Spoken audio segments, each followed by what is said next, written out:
Hello, everyone, and welcome back to Mr. English Channel. I'm Emily. Hi, Emily. How are you today? I'm doing great, Paul. Excited about our topic today. Me too.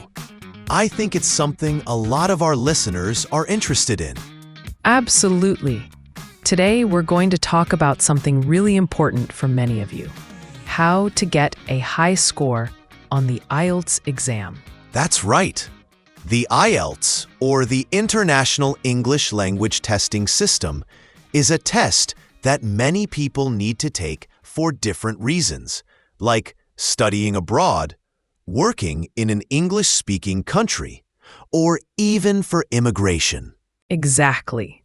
And getting a good score can really open up a lot of doors.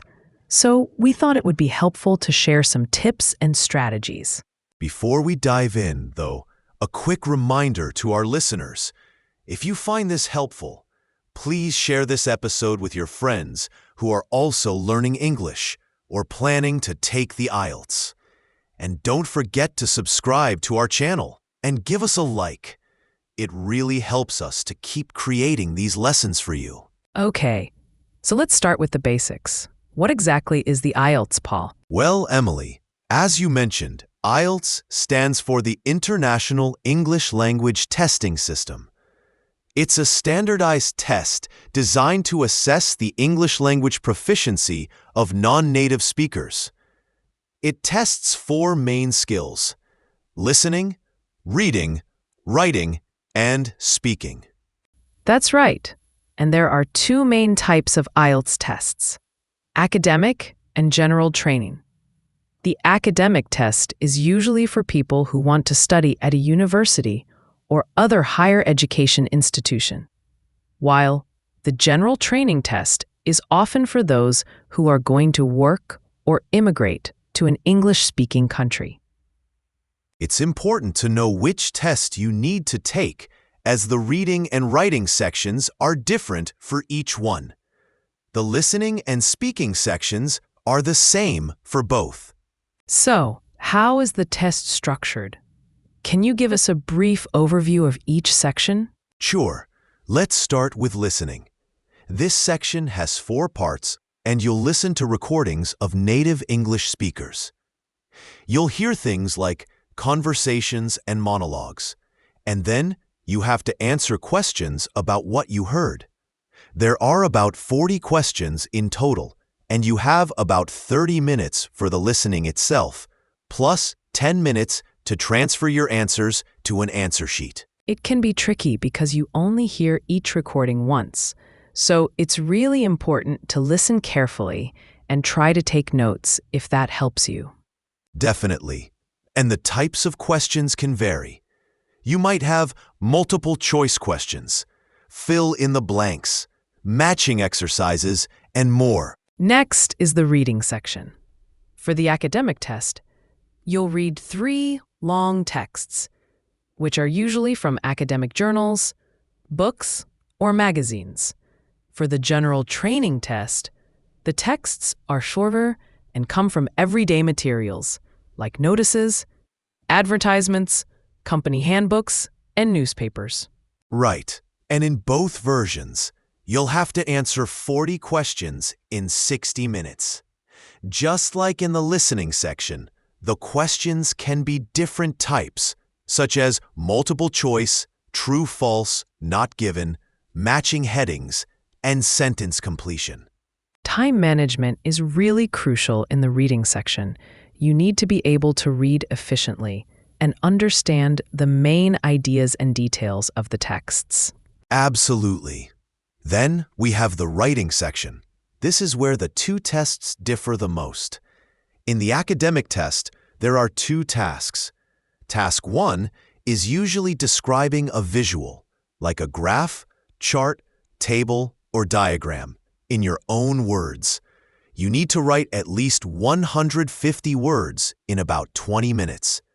Task 2 is an essay, where you need to discuss a topic and give your opinion. You need to write at least 250 words in about 40 minutes. And for the general training test, Task 1 is usually writing a letter in response to a given situation. You might need to ask for information, explain a situation, or make a complaint. You need to write at least 150 words in about 20 minutes. Task 2 is also an essay on a general topic where you need to present your opinion and support it with arguments. You also need to write at least 250 words in about 40 minutes. It's really important to pay attention to the word count and the time limits for each task. And remember to write clearly and organize your ideas logically. Finally, we have the speaking section. This is a face-to-face interview with an examiner, and it usually takes about 11 to 14 minutes. It has 3 parts. Yes, part 1 is like an introduction where the examiner will ask you general questions about yourself, your hobbies, your work or studies, and so on. This part usually lasts about 4 to 5 minutes. Part 2 is called the cue card or topic card. The examiner will give you a card with a topic, and you'll have 1 minute to prepare and then speak for about 1 to 2 minutes. You'll also be asked 1 or 2 follow-up questions. And part 3 is a more in-depth discussion related to the topic in part 2. The examiner will ask you more abstract and analytical questions. This part lasts about 4 to 5 minutes. The speaking test is all about communicating effectively and fluently. It's important to speak clearly, use a good range of vocabulary and grammar, and try to answer the questions fully. So that's an overview of the IELTS test. Now, let's talk about how to get a high score. What are some general tips that can help in all sections? Well, the first thing is to practice, practice, practice. The more familiar you are with the format of the test and the types of questions, the more confident you'll feel on test day. Absolutely. There are many resources available online and in books that offer practice tests and exercises. It's a good idea to do as many as you can under timed conditions to simulate the real test environment. Another important tip is to improve your overall English language skills. This includes expanding your vocabulary, improving your grammar, and working on your pronunciation. Yes, and try to use English in your daily life as much as possible. Watch English movies and TV shows. Listen to English podcasts and music. Read English books and articles, and try to speak English with friends or language partners. That's great advice. And when you're practicing, it's also helpful to identify your weaknesses and focus on improving those areas. For example, if you struggle with listening comprehension, you might want to spend more time doing listening exercises. Exactly. And don't be afraid to ask for feedback.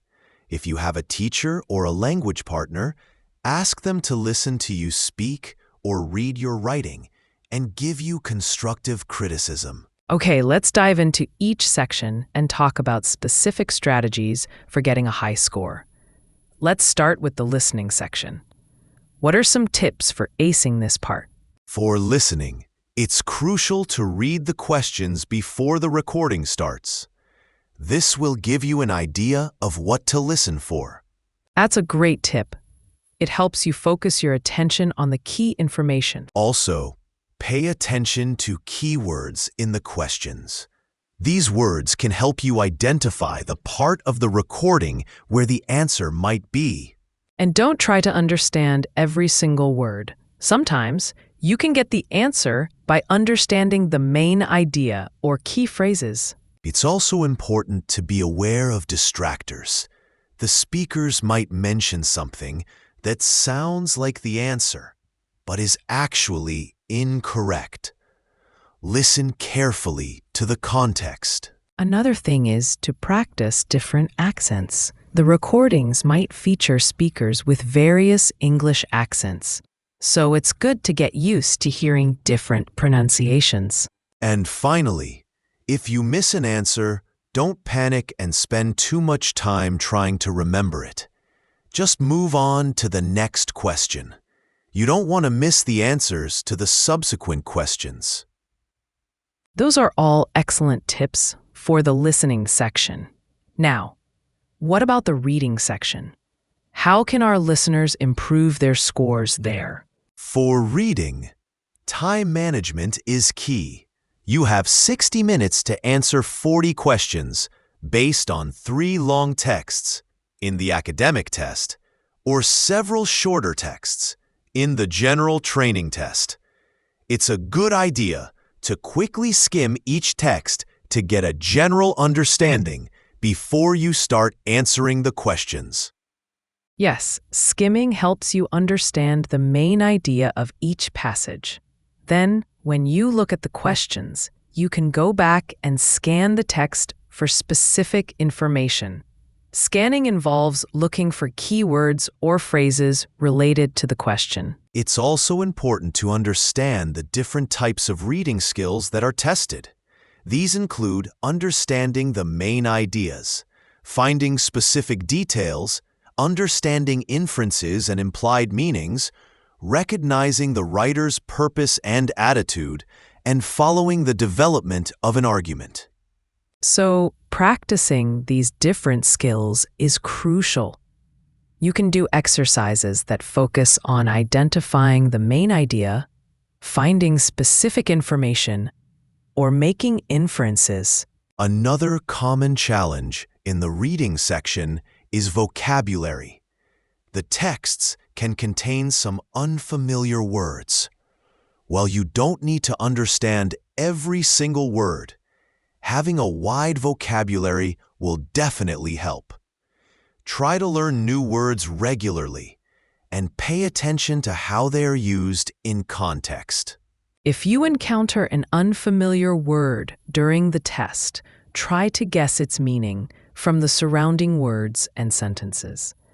Don't let one word stop you from understanding the whole passage. And just like in the listening section, be careful with true, false, not given questions. Not given means that the information is not mentioned in the text, even if it seems logical or plausible. Finally, practice reading different types of texts depending on whether you're taking the academic or general training test. This will help you get familiar with the style and vocabulary used in those types of materials. Those are all very helpful tips for the reading section. Now, let's move on to the writing section, which many people find challenging. What advice do you have for getting a good score in writing? In the writing section, it's really important to understand the task requirements. Make sure you know exactly what you are being asked to do and who you are writing for, if it's a letter in the general training test. Yes, and plan your answer before you start writing. Take a few minutes to brainstorm ideas and organize them in a logical way.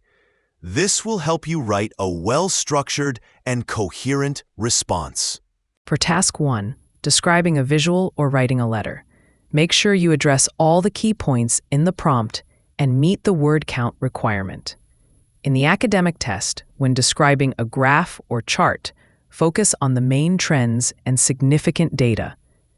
In the general training test, when writing a letter, use the appropriate tone and include all the necessary information. For task 2, the essay, it's crucial to present a clear thesis statement in your introduction and support your arguments with relevant evidence and examples in the body paragraphs. Make sure your essay has a logical flow and that your ideas are well connected. Pay attention to your grammar and vocabulary. Try to use a range of grammatical structures and a wide vocabulary, but make sure your writing is accurate. Don't try to use complex language if you're not sure you're using it correctly. It's also important to manage your time effectively in the writing section. Spend the recommended amount of time on each task and leave some time at the end to review and edit your writing for any errors. Another tip is to practice writing different types of essays and reports for academic task 1, or letters for general training task 1. This will help you get familiar with different writing styles and formats. And finally, if possible, get feedback on your writing from a teacher or someone with strong English skills. They can point out areas where you can improve. Those are all excellent points for the writing section. Now, let's talk about the speaking section. What are some strategies for performing well in the interview?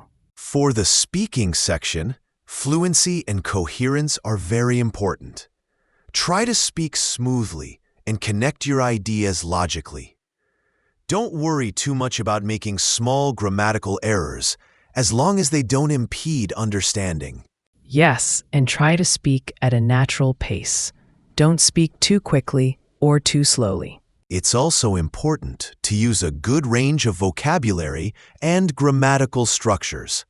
Show the examiner that you can express yourself in different ways. In Part 1, when you're asked general questions about yourself, try to give more than just short, one-word answers. Elaborate a little and provide some details. For Part 2, the cue card, make sure you use the 1 minute of preparation time effectively. Jot down some key ideas or points you want to talk about. When you speak for the 1 to 2 minutes, try to cover all the points on the card. And in Part 3, the discussion part, try to answer the questions fully and provide reasons and explanations for your opinions. This is your chance to show your ability to discuss more abstract topics. It's also important to listen carefully to the examiner's questions and make sure you understand what they are asking. If you're not sure, you can ask them to repeat or clarify the question. Maintain good eye contact with the examiner and try to appear confident and engaged in the conversation. A friendly and positive attitude can also help. And just like with the other sections, practice is key. Try to practice speaking English as much as possible, especially in a conversational setting. You can practice with friends, language partners, or even record yourself speaking and listen back to identify areas for improvement. Those are all fantastic tips for the speaking section. So, to summarize, getting a high score on the IELTS requires thorough preparation, consistent practice, and a good understanding of the test format and the skills being assessed. Yes, Emily. And remember, it's not just about knowing a lot of English. It's also about knowing how to use your English skills effectively in the context of the test. Exactly. So, make sure you familiarize yourself with the different sections, practice the different types of questions, and work on improving your overall English language proficiency. And don't get discouraged if you don't see results immediately. Learning a language and preparing for a test takes time and effort. Just keep practicing and stay motivated. That's right, Paul. Every little bit of practice you do will help you improve. And remember to focus on your weaknesses and seek feedback when you can. So to all our listeners who are preparing for the IELTS, we hope these tips have been helpful. Remember to stay positive, work hard, and believe in yourself. You can do it. Yes, and please, if you found this episode helpful, don't forget to subscribe to Mr. English channel. Give us a like and share this episode with anyone you know who might also benefit from it. We'd also love to hear from you. In the comments below, let us know if you have any specific questions about the IELTS or any other English learning topics you'd like us to cover in future episodes. Thanks for tuning in today, everyone. Bye for now. Goodbye, and good luck with your IELTS preparation.